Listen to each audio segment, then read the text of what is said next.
नमस्कार दोस्तों, तूली the vlogger में आप सबका फिर से स्वागत है। दोस्तों, बहाने नहीं, रास्ता खोजिए। अपने जीवन के निर्माता आप खुद ही है। ऐसा क्यों? आज ऐसा कंटेंट क्यों दिया मैंने? बहुत अच्छी बात बताने वाली हूँ। ध्यान से इस वीडियो को ज़रूर देखना, अंत तक देखना, ताकि मेरी सारी बातें आपको बहुत अच्छे तरीके से समझ में आ जाए। थोड़ा सा लंबा हो जाता है वीडियो, कोई बात नहीं, पर सुना करो, ताकि क्या होता है कि कुछ अच्छी बातें जान लेते हो। 10 मिनट का ही बात है, सुन लो, फिर कौन सा बार बार सुनोगे, ठीक है। दोस्तों, ब्रह्म मुहूर्त को लेकर मैंने बहुत सारे वीडियोस बनाए हैं, है ना। आप लोग और भी बहुत सारे वीडियोस ज़रूर देखते होंगे, लेकिन यहाँ पर आज मैं आप लोगों को बताऊंगी कि ब्रह्म मुहूर्त के बारे में सब कुछ जानते हैं। सारे जो चमत्कार करने होता है ना, तो वो ब्रह्म मुहूर्त में होता है। इसका ज्ञान आप सभी को है, लेकिन सिर्फ बहाने ढूंढते हैं। मैंने इतनी देर तक काम किया, मैंने इतने देर तक काम किया, मुझसे कल इतना सारा लेट हो गया था, मैं उठ नहीं पाया, मुझे बड़ा आलस आ रहा है, मेरी तबीयत खराब हो जाती है। तो ये होता है आलस को ढूंढना, ठीक है। यहाँ पर मैं कुछ टिप्स आप लोगों को ज़रूर दूंगी सुबह उठने के, ताकि आप अपने जीवन में परिवर्तन लाना तभी से शुरू कर दें जिस दिन आप सुबह से उठना शुरू कर देंगे। जिस दिन आपकी इच्छा शक्ति हो जाएगी कि आपको सुबह जल्दी उठना है, उस दिन आप बहाने नहीं ढूंढेंगे, बल्कि रास्ते ढूंढेंगे कि किस तरीके से हमें सुबह जल्दी उठना है, ठीक है। तो शुरू करते हैं। दोस्तों, जीवन में पाने की इच्छा हर किसी की होती है, लेकिन यहाँ पर एक सवाल भी आता है, आपको धन चाहिए या ईश्वर? तो अगर मुझसे कोई पूछे कि आपको क्या चाहिए, तो देखिए, धन इंसान को अपने परिश्रम के बल पर चाहिए होता है, आजीविका को चलाने के लिए होता है। लेकिन ईश्वर को प्राप्त करने का मतलब क्या है? यानी ईश्वर हमें चाहिए, यानी हमें अंदरूनी खुशी चाहिए। आप कभी गौर करोगे, जब आप ध्यान पर बैठते हो तो आप भगवान को एक माँ के रूप में ही देखते हो। और वो कैसी माँ?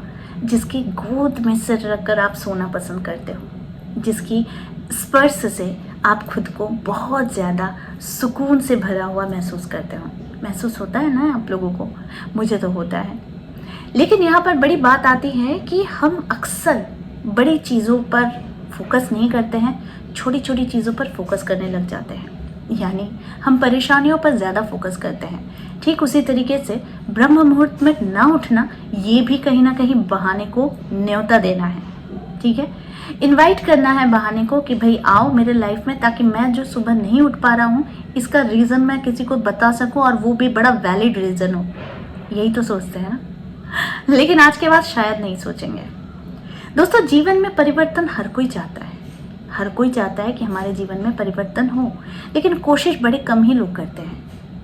दोस्तों, आप अपनी बातों को अगर बहुत ज़्यादा गौर से समझोगे तो हो सकता है कि सुबह उठने की कोशिश आप ज़रूर करते हो, लेकिन आपको बिस्तर खींचता है, पिलो खींचता है, मैट्रेस खींचता है, एसी चलता रहता है और फैन चलते रहता है, तो आपको वो आराम छोड़कर अपने कंफर्ट जोन से बाहर निकलने का मन नहीं करता है। ऐसा ही है ना।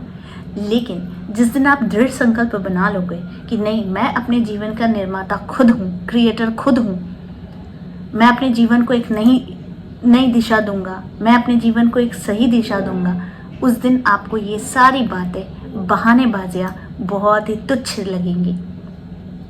ब्रह्म मुहूर्त में उठकर मंत्रों का जाप करना, भगवान को याद करना, ध्यान करना, मेडिटेशन करना, ये बहुत बड़ी बात होती है।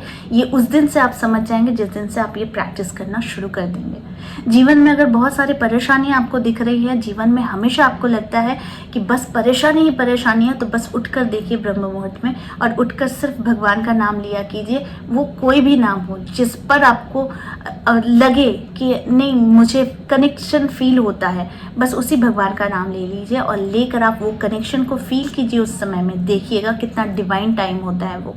हमारे जीवन में ना, हम हमेशा एक लिमिटेशन का लाइन ड्रॉ करके रखते हैं कि इतना ही लिमिटेशन है हमारा, इससे बाहर नहीं जाना है, इससे बाहर जाएंगे तो लोग क्या कहेंगे। लोग हमेशा कहते हैं, आप नहीं रहेंगे तब भी कहेंगे, आप हो तब भी कहेंगे। तो उनकी बातों को ध्यान ना दें। आप बुरा करेंगे तो भी वो आपके बारे में कहेंगे, आप गलत करेंगे आप तो भी करेंगे, और अगर आप अच्छा करते हैं तो भी वो आपके बारे में कहेंगे ही कहेंगे। तो उनकी बातों से क्या लेना देना। आप भी शायद किसी के बारे में कुछ ना कुछ जरूर कहते होंगे। तो ये इंसान की दृष्टिकोण होती है, ये इंसान का पहलू होता है जिस चीज़ को आपको छोड़कर आगे बढ़ना। जीवन में बहुत सारे परिवर्तन आप खुद महसूस करेंगे जब आप इस डिवाइन टाइम का यूज़ करेंगे, यानी आप ब्रह्म मुहूर्त का यूज़ करेंगे। ब्रह्म मुहूर्त एक ऐसा समय होता है जो आपको आपके सपने जीने का पूरा समय देता है, आज़ादी देता है। क्यों कहते हैं कि हम हमेशा ध्यान में खुद को बिल्कुल आज़ाद समझें। हमारे पास उस समय कोई समय सीमा ना हो और ना ही किसी बात का रोक और टोक हो। हम सिर्फ सोचें अपने दिल की इच्छाओं से, अपने दिल के सपनों से। बस इस चीज़ को कीजिए। जीवन बदलना ही बदलना है, बस सोच कर रखना है कि क्या करना है आपको। आप जिस दिन अपने अंदर एक जिद ला देंगे कि मुझे उठना है, अपने जीवन को बदलना है, तो आप देखेंगे वही जिद्दी इंसान इतिहास रचता है। जिसके अंदर जिद होती है ना, वही इंसान इतिहास का एक ऐसा पन्ना बन जाता है जिसे हमेशा पलट पलट कर पढ़ा जाता है। तो अपने जीवन में अगर सफलता को पाना है तो सफलता के लिए आपको सिर्फ डिवाइन समय का यूज़ करना है और साथ में मंत्रों का उपयोग करना है और भगवान को याद करना है। क्योंकि हमेशा दो ऑप्शन हमारे जीवन में रहते हैं, धन चाहिए या ईश्वर चाहिए। तो आपको अगर ईश्वर से प्रेम है तो धन यूं ही खींचा हुआ चला आएगा, लेकिन अगर आपको धन से प्रेम है तो धन से सब कुछ नहीं मिलता है। अगर ईश्वर को ही पाना है तो सब पाने के बराबर हो जाता है।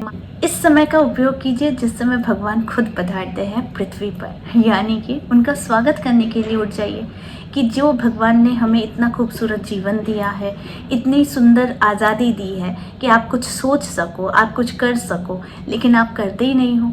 आपको इतनी सारी चीज़ें यूं ही भगवान ने दे रखी हैं, लेकिन आप उसकी कदर करते ही नहीं हो। चलो कदर ना करते हो, कम से कम इसी माध्यम से आप भगवान को थैंक्स कहने के लिए, भगवान का स्वागत करने के लिए इस समय का उपयोग कीजिए, है ना। तो बहुत सारे लोग अभी आकर पूछेंगे कि क्या मंत्र की चैंटिंग करने के बाद सो सकते हैं, क्या हम अपनी स्क्रिप्टिंग के बाद सो सकते हैं? तो भाई आप ज़रूर सो सकते हैं, लेकिन भगवान का स्वागत करने के लिए तो उठ जाइए। और स्वागत करते हैं तो एक ऐसी शक्ति का स्वागत करते हैं जो आपके अंदर 100 गुना शक्तियाँ भर के चला जाता है। तो ये हर दिन का एक प्रैक्टिस कीजिए, हर दिन का एक इसे आदत बना लीजिए। फिर देखिए अपने जीवन में आप कितने चमत्कार खुद ही करने के लिए सक्षम हो जाएंगे। लेकिन इसके लिए ज़रूरी भी है कि आपके खान पान में, आपकी दिनचर्या में और आप क्या आपकी हैबिट्स है, कौन सी आदतें आपको देर रात तक जगा कर रखती है, कौन सी आदत है जो आपको ज़्यादा मसालेदार खाने के लिए प्रेरित करती है, ये सारी चीज़ों को छोड़ना पड़ेगा। क्योंकि अगर पेट आपका शांत रहेगा तो ध्यान भी आपको उतना ही लगेगा। जी हाँ, पेट से भी एक कनेक्शन होता है हमारे मन का, हमारे दिमाग का, हमारे सोच का। तो ये सारी चीज़ों पर एक वीडियो ज़रूर बनाऊंगी, लेकिन फ़िलहाल आज के लिए ब्रह्म मुहूर्त पर उठना बहुत ज़रूरी है। उठकर देखिए, चमत्कार अपने आप होगा। ठीक है, तो आज के लिए बस इतना ही। फिर मिलेंगे एक नए टॉपिक के साथ। तब तक के लिए आप सबको मेरा प्यार भरा नमस्कार।